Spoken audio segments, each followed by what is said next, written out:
Hello everyone, this is Urvashi Chauhan and you are watching Courts Today by LiveLaw. We bring to you the latest and in-depth legal coverage. Here is a brief of what all happened in the Indian courts today. An important update came from the Supreme Court today, lifting the telecast ban imposed by the Union government on Malayalam TV news channel MediaOne. The Ministry of Information and Broadcasting had suspended the telecast of MediaOne in 2020, citing security concerns that there were reports which suggested the television channel was backing Jamaat-e-Islami Hind, and for this reason the channel was taken off from air. The channel then challenged this decision of the government before the Kerala High Court, which upheld the order of the government to not renew the license granted to the channel. But Supreme Court has today reversed this decision. Supreme Court has heavily criticized the High Court's approach in upholding the centre's decision solely on the basis of the sealed covered documents submitted by the Ministry of Home Affairs. Well, this is not the first broadcasting ban for MediaOne, as another ban of 48 hours was imposed in 2020 while reporting the riots in northeast Delhi. This decision also remarks on the freedom of press and its importance in a democracy. The court today said, an independent press is vital for the robust functioning of a democratic republic. The critical views on the policies of the government cannot be termed anti-establishment. As we know that last month, 14 political parties, including the Indian National Congress, Aam Aadmi Party and Shiv Sena, had moved the Supreme Court against the alleged arbitrary use of central investigating agencies. The political parties had asked for guidelines for the Enforcement Directorate and CBI on arrest, remand and bail of opposition leaders.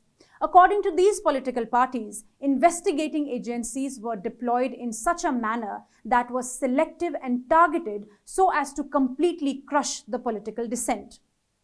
The Supreme Court bench of Chief Justice D.Y. Chandrachud and Justice J.B. Pardiwala took up the matter today and refused to entertain the petition.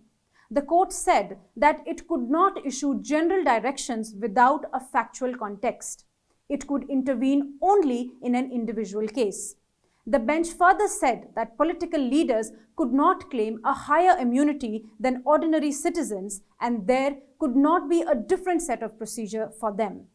As the top court could not lay down abstract guidelines, it has asked the petitioners to come back with one or more cases where there has been a specific instance of selective targeting by the agencies, so that general principles could be evolved. The Managing Committee of the Delhi Waqf Board has filed a petition on stopping the performance of namaz at a mosque situated outside the Qutub enclave by the officials of the Union government. The writ petition filed before the Delhi High Court almost a year ago states that performance of namaz at the said mosque was stopped in May last year illegally and abruptly without any notice or order. The petitioner mentioned before the Supreme Court today that the matter has not progressed effectively at the High Court and was listed for August this year. But in view of the month of Ramzan, hearing the application in August would in a sense render it infructuous. The Supreme Court, though refused to entertain the plea, it has requested the Delhi High Court to consider the petition expeditiously and with this dismissed the SLP. Chief Justice of India D.Y. Chandrachud today allowed lawyers to use the hybrid mode to appear in court in view of the rising COVID cases. So the lawyers are now free to appear virtually if they wish to. As of today, India recorded 4,435 new COVID-19 infections, which is the biggest single-day jump in the last 5 months and 13 days. The Supreme Court has issued a contempt notice to the state of Nagaland and State Election Commission for cancelling the local body polls. The Nagaland local body elections were set to take place in May 2023. If I take you to the background of the case, there was a resolution passed in September 2021 by Nagaland State Assembly to exempt the 33% reservation for women in municipalities and town councils of the state. This resolution was then challenged in the court. State of Nagaland, however, in April last year informed the court that it will implement 33% reservation for women in local body elections. Further, the court had directed the State Election Commission to notify local body elections at the earliest, which it did earlier this year, and informed the court that elections would be held on 16th May 2023. The Apex Court was firm in directing that elections schedule should not be disturbed at any cost. The petitioner today informed the court that the said elections had been cancelled by a notification issued by the Election Commission on 30th March. In response to this, a bench comprising Justice S.K. Kaul and Justice Ehsanuddin Amanullah issued notice in contempt and directed them to file their response within a week's time. The matter is next listed on 17th April.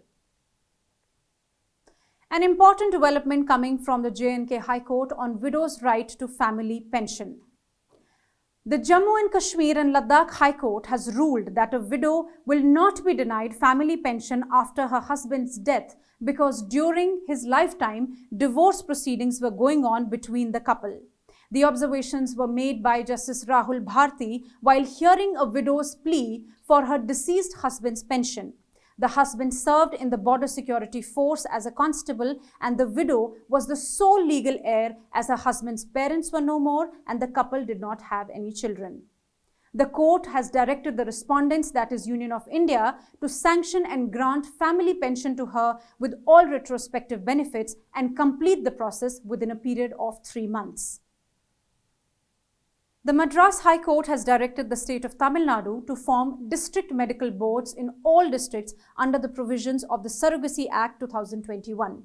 Where the members of these boards may not necessarily be from the medical colleges, information regarding these boards should be made available at every medical college and hospital office. This comes from the court of Justice G.R. Swaminathan of the Madurai bench, who noted that there was a lot of confusion regarding the procedural formalities of the Act. As a result, even those eligible under the Act were finding it difficult to have their procedure done, while the celebrity couples were sneaking through the cumbersome procedures. The court further said that because this Act requires the intending couple and the surrogate to apply to the magistrate court for order concerning the parentage and custody of the child to be born through surrogacy, it is essential that the State Judicial Academy conduct programs to fully acquaint the judicial officers with the statutory provisions. Thank you for watching. For detailed updates on these cases, you can visit our website at www.livelaww.in. Stay ahead with quick legal updates only on LiveLaw. Do not forget to like, share, and subscribe and support us.